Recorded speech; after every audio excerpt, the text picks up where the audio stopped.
Presiden Prabowo Subianto memimpin sidang Kabinet Perdana 2024. Sidang Kabinet Perdana 2024 digelar di Istana pada Rabu 23 Oktober 2024. Prabowo ingatkan jajarannya bahwa urusan rakyat menjadi yang paling utama.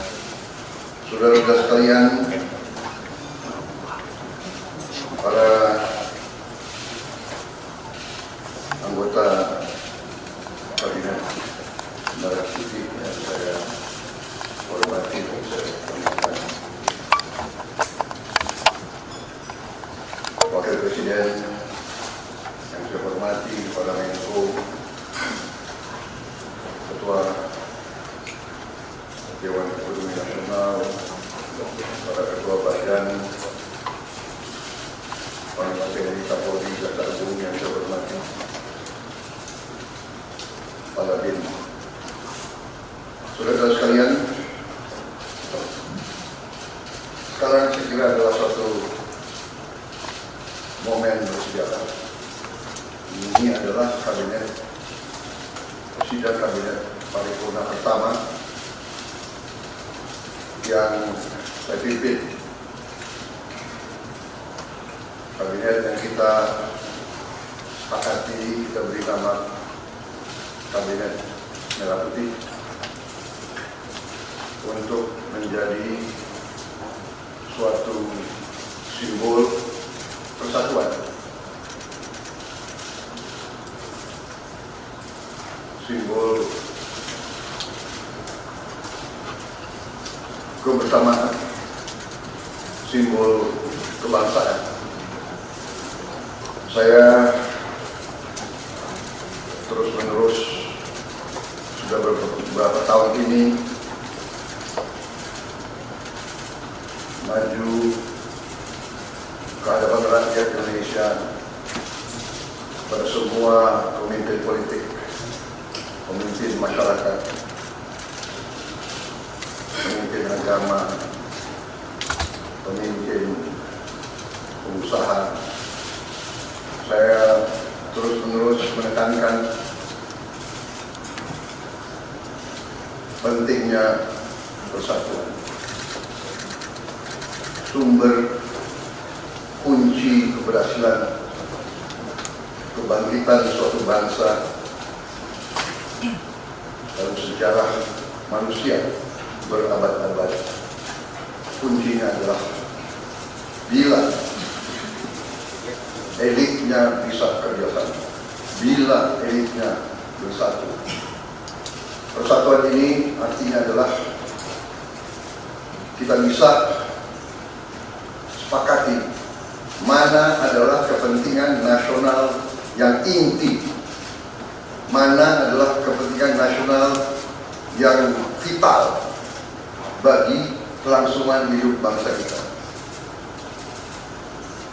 Kita masing-masing punya kepentingan politik masing-masing. Kita masing-masing punya kepentingan kelompok masing-masing. Tapi manakala kita sudah bicara tentang bangsa dan negara, kita harus sepakati kepentingan nasional yang vital.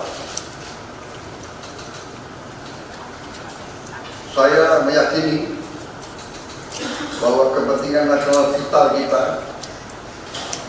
tentunya harus kita sepakati adalah kemerdekaan dan keutuhan NKRI, keutuhan Negara Kesatuan Republik Indonesia. Dan untuk menjamin keutuhan dan kelangsungan hidup Negara Kesatuan Republik Indonesia, kita harus dengan handal, dengan cerdik, dengan pandai bisa menjaga dan mengelola kekayaan bangsa kita. Hanya apabila kita bisa menjaga dan mengelola dengan baik semua kekayaan kita, hanya dengan demikian kita bisa memberi pelayanan kepada rakyat kita.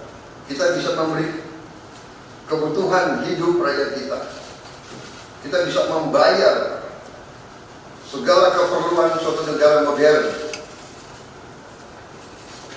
Dan diantaranya tentunya adalah menjamin kedaulatan bangsa. Saya ingatkan saudara-saudara sekalian, jangan sampai kita lupa dengan Undang-Undang Dasar kita sendiri, Undang-Undang Dasar 1945, yang jelas dalam pembukaannya tertera tujuan-tujuan nasional kita, di mana tujuan-tujuan nasional kita sangat jelas oleh pendiri-pendiri bangsa kita. Tujuan pertamanya adalah melindungi segenap bangsa Indonesia dan seluruh tumpah darah Indonesia. Ini tujuan nasional yang pertama, untuk kita survive. Karena itu kita perlu memikirkan apakah kita sudah cocok atau tidak investasi kita kepada pertahanan bangsa Indonesia. Kedua, tentunya memajukan kesejahteraan umum.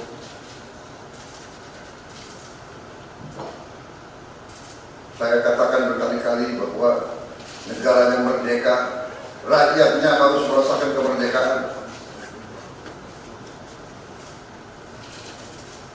Janganlah kita bangga menjadi anggota G20 kalau rakyat kita masih banyak yang miskin, masih banyak yang lapar.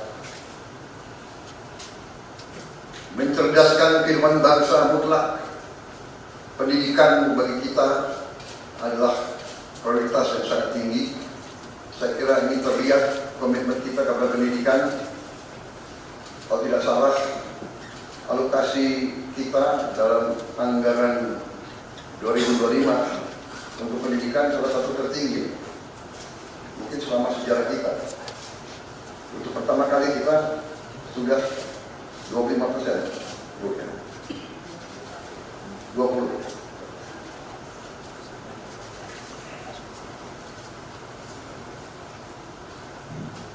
Jadi masalah pendidikan sangat utama. Ya tentunya tujuan nasional keempat, kita juga hadir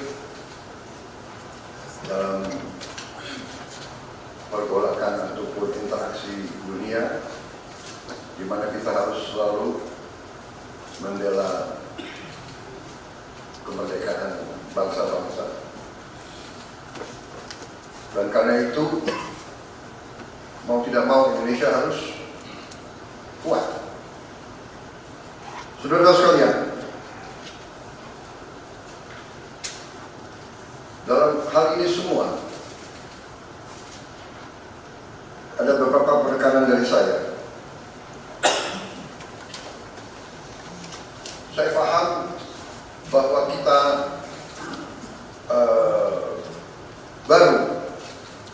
baru dilantik, saya saja baru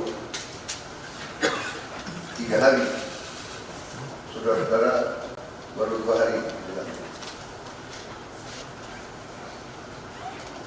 Dan saudara-saudara, saya persilahkan secepat mungkin, terutama bagi menteri-menteri yang baru, silakan konsolidasi sendiri, mengatur sendiri secepat mungkin administrasi saudara dan tim saudara di kementerian dan badan masing-masing. Penyusunan tim sangat penting. Tim yang baik, tim yang bisa kerjasama akan memudahkan kita mencapai target-target yang kita tentukan. Saudara-saudara, saya sangat mengutamakan kerjasama sebagai tim. Untuk itu, dalam waktu dekat, saya akan mengajak saudara-saudara ke Magelang, di mana kita akan melaksanakan beberapa hari menambah pembekalan, kemudian kita akan adakan koordinasi di tempat di Magelang, Jawa Tengah, di kawasan Akademi Militer. Hal itu saya nilai bahwa akan membawa banyak manfaat, karena sesungguhnya lahirnya Republik kita memang proklamasi di Jakarta, tetapi ujian proklamasi berada di daerah-daerah di mana pejuang-pejuang kita melaksanakan perebutan kemerdekaan secara fisik. Dan daerah Magelang merupakan suatu sentra perlawanan kita terhadap penjajah mulai ratusan tahun, dikenal sebagai daerah perjuangannya Pangeran Diponegoro di antara 5 gunung. Itu saya kira cukup membawa suatu aura tradisi keberanian, tradisi heroisme, tradisi cinta tanah air. Saudara-saudara sekalian, jumlah anggota kabinet kita sebanyak 48 menteri. Juga ada badan-badan yang sangat strategis. Ini memang lebih banyak dari pemerintah sebelumnya. Jumlah ini saya sadari memang bisa dianggap tergolong besar, tapi memang bangsa kita bangsa yang besar. Kita tidak dapat pungkiri bahwa kita negara keempat terbesar di dunia dari jumlah penduduk. Dari luas wilayah kita, luasnya sama dengan Eropa Barat, di mana Eropa itu terdiri dari 27 negara, kita satu negara. Mengelola Eropa itu membutuhkan 27 menteri keuangan, 27 menteri pertahanan, 27 menteri dalam negeri. Saudara-saudara, kita seluas Eropa. Saudara-saudara sekalian, kita juga memilih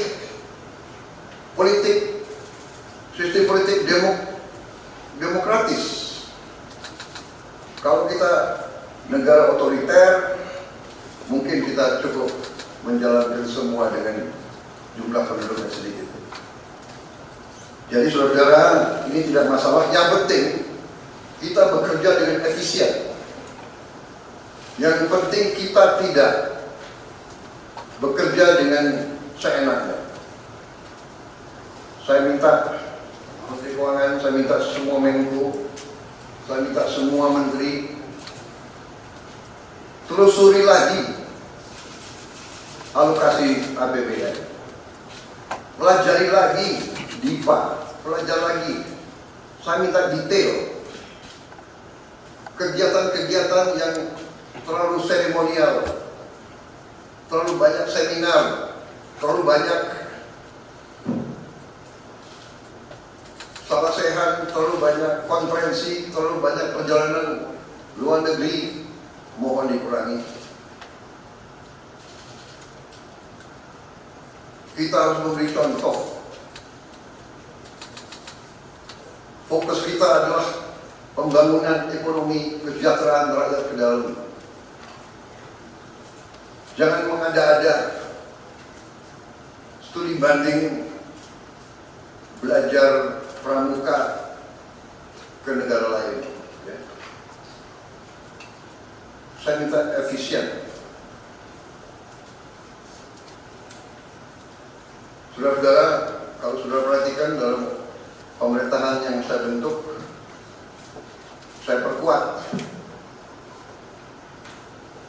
kepala staf kepresidenan. Saya perkuat itu.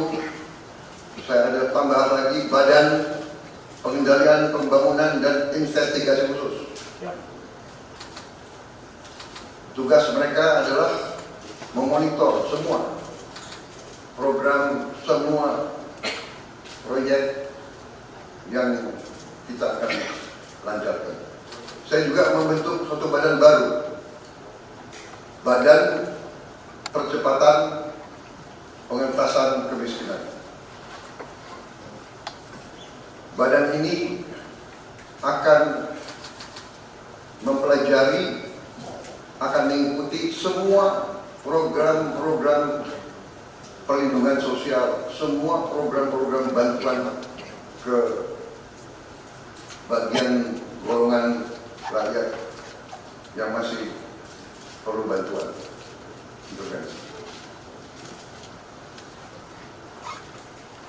Bukan saya ingin mencampuri pekerjaannya kementerian-kementerian, tidak. Tapi saya ingin membantu. Di mana ada bottleneck, di mana ada kesulitan, segera kita atasi. Marilah kita jujur mengakui bahwa birokrasi di kita sangat terkenal. Sangat terkenal.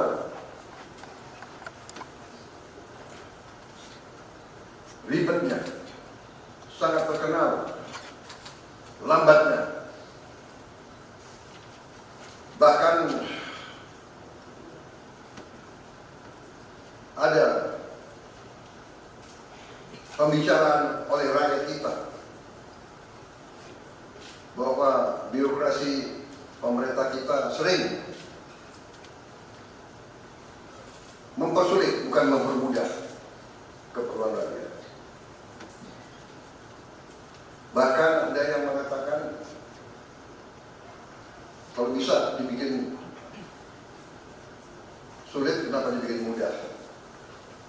Ini saya minta menteri-menteri sekarang, mari kita lebih berani, mari kita lebih tidak ragu-ragu untuk memberi pelayanan yang terbaik kepada rakyat kita. Jangan ragu-ragu kalau saudara tidak puas dengan pejabat-pejabat di bawah Anda, laporkan, segera kita ganti. Begitu banyak orang yang mau mengabdi. Tidak ada orang di sini yang kebal, yang tidak patuh, tidak bekerja keras untuk bangsa dan negara dan rakyat. Saudara saya beri wewenang, copot segera. Suruh tinggal di rumah aja, daripada bikin susah kita. Saudara-saudara sekalian,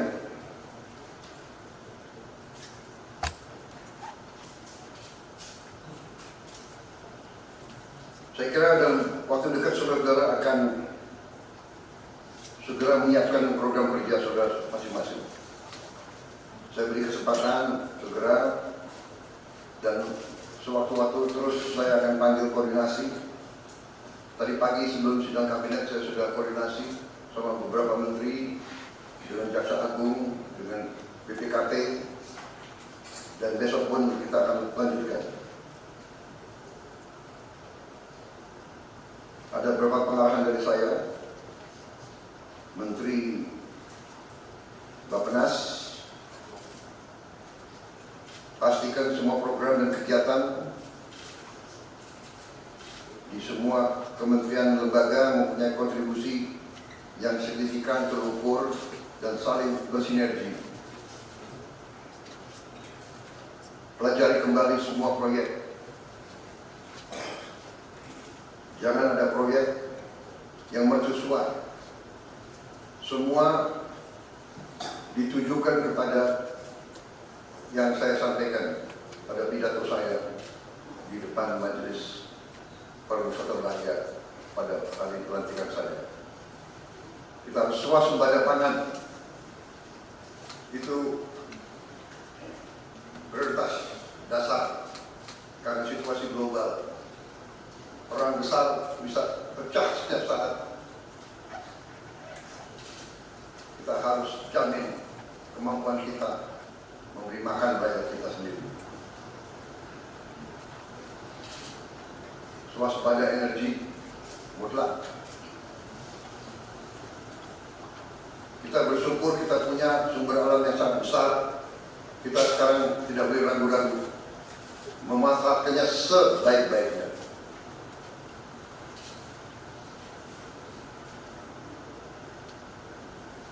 Hilirisasi kunci daripada kemakmuran. Karena itu saya minta menteri-menteri terkait, Menteri Investasi, Hilirisasi, Menteri Bappenas, Menteri SDM, dan beberapa menteri lain dibantu oleh Ketua Menko Perekonomian dan Ketua Dewan Ekonomi Nasional. Saya minta segera inventarisir proyek-proyek penting dalam program hilirisasi kita. 26 komoditas, proyek-proyek yang vital dalam 26 komoditas tersebut yang harus dihilirisasi segera dirumuskan, bikin daftar, dan kita segera untuk mencari dana sehingga kita bisa mulai hilirisasi dalam waktu yang sesingkat-singkatnya. Kemudian program makan bergizi, Kepala Badan Gizi Nasional dan semua KL untuk siapkan segera kita mulai dengan bergerak cepat, tepat sasaran, terukur, tapi jangan takut dengan kesulitan. Saya masih mendengar beberapa tokoh meragukan kemampuan kita untuk laksanakan itu. Saya tidak katakan bahwa ini bisa selesai dalam 1 minggu, 2 minggu, atau 3 bulan. Tidak ada di antara kita yang punya tongkat Nabi Sulaiman. Tapi kita bisa berhitung, kita bisa mengelola, kita bisa alokasi dana, kita bisa kerahkan sumber daya. Dan kita akan mencapai target yang kita tentukan. Saya hakul yakin, saya pertaruhkan kepimpinan saya. Bagi saya, makan bergizi untuk anak-anak dan ibu hamil ini adalah strategik. Yang tidak mendukung hal ini, silakan keluar dari pemerintah yang saya pimpin. Kita satu tim, harus yakin semuanya. Ini bagian daripada rencana kebangkitan bangsa Indonesia. Dan sesudah itu, tentunya yang saya katakan pendidikan sangat mutlak. Saya sudah panggil Menteri Pendidikan Tinggi, saya dan Menteri Pendidikan Dasar Menengah. Kita sudah mempunyai gambaran besar bagaimana kita segera akan menyentuh semua anak-anak kita. Kita akan gunakan teknologi untuk mempercepat membawa pendidikan kepada anak-anak kita. Dan ini sudah itu tentunya kesehatan juga penting. Demokratisasi yang paling cepat, yang paling dirasakan oleh rakyat adalah pendidikan dan kesehatan. Kalau kita bisa memberi pendidikan yang terbaik untuk anak-anak kita, kesehatan yang memadai untuk seluruh rakyat kita, itu adalah demokrasi yang sebenarnya. Menteri Kesehatan teruskan reformasi kesehatan, atasi kekurangan dokter dan tenaga kesehatan. Kita punya program khusus, nanti kita bahas tersendiri. Ini semua harus ditopang oleh pertahanan yang kuat, penegakan hukum yang tidak ragu-ragu. Saya minta Jaksa Agung Kapolri, BPKP, Badan Intelijen Negara fokus ancaman yang berat bagi kita, judi online, narkoba, penyelundupan, penyelewengan, korupsi, kebocoran.